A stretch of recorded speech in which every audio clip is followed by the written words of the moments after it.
नाशिकमध्ये अधिकृत नळ कनेक्शनपेक्षा अनधिकृत नळ कनेक्शनच जास्त आहेत असा आरोप नगरसेवकांनी केलाय।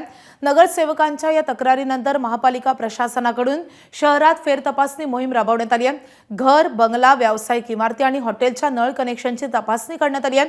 या पडताळणीत महापालिकेकडे नोंदणी नसलेले 4600 नळ कनेक्शन असल्याचं समोर आलंय।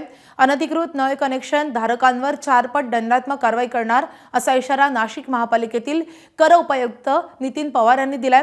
दरम्यान नाशिक महापालिकेकडे सद्यस्थितीत 2,18,911 नळ कनेक्शनची नोंदणी आहे।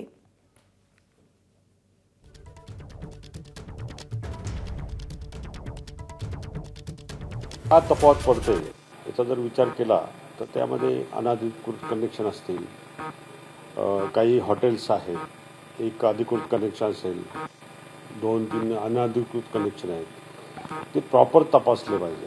आणि ज्या बिल्डरांनी आतापर्यंत कमिशमेंट सर्टिफिकेट घेतलेलं आहे त्यानंतर त्यांनी 3 वर्षात त्यांनी बिल्डिंग प्लॅन प्लॅनप्रमाणे पूर्ण बांधकाम केलं पाहिजे, पूर्णत्वाचा दाखला घेतला पाहिजे। परंतु पार्ट कंप्लिशन घेऊन लाईट, पाणी, वीज मिळालं की ते बिल्डिंगचं कंप्लिशन घेतलं जात नाही। त्यामुळे त्यामध्ये अनेक त्रुटी त्या ठिकाणी आहेत।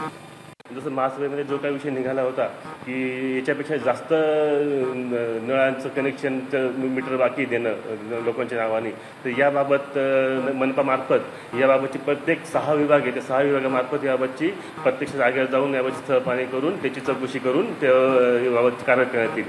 त्याचप्रमाणे ज्या लोकांनी अवैध नळ कनेक्शन वापरले असतील त्यांच्यावर त्याच्यावर दंडात्मक कारवाई करण्यात येईल आणि त्यांनी ज्या दिवसापासून ते कनेक्शन अवैध नळ कनेक्शन वापरतात त्याच्या 4 पटीने आपण त्याच्याकडून पैसे वसूल करणार आहोत। या प्रकारची आपण दंडात्मक कारवाईची एक मोहीम आपण सुरू करणार आहोत त्याबाबतची।